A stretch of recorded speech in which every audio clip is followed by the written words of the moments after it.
Guys, nasabay mo tayo, magba-bike check tayo, guys.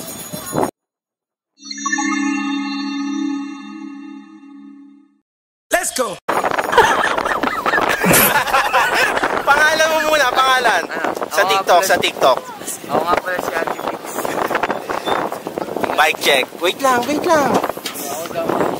Yan. Bike check. Lakas mo, boss mo. Wala ka sa hangin eh. Maririnig yung hangin eh. Frame muna, frame. Suka ako sa S54. Crankset. Skis. Tapered. Di ba naka-Ultra Polo ka? Kaya nga yan. Ako nga. Kanya tayo.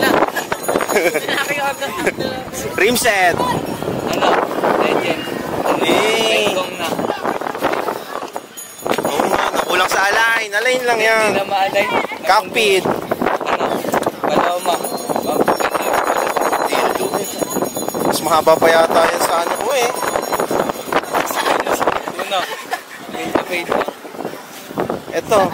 Siyempre, hindi pwedeng walang piece. Piece nga yung syuka ako eh. Tapos naka-bisig. Wala na, pedal. Hindi ko alam yan. Tagay 100 na. Coke. Stock.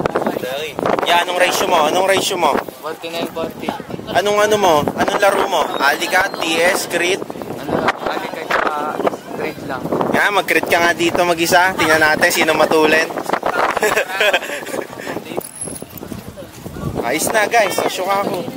Magkano value ng bike mo? Sana lang ata, 20k. 20k? Oo. Biling ko na 5k. Okay. Natawa, tinatawanan ka oh. Lugi pa nga ako kung 4k yan, kukunin ko yan. Ayos na guys, syuka ako, papaitaan tayo ng fish and chips.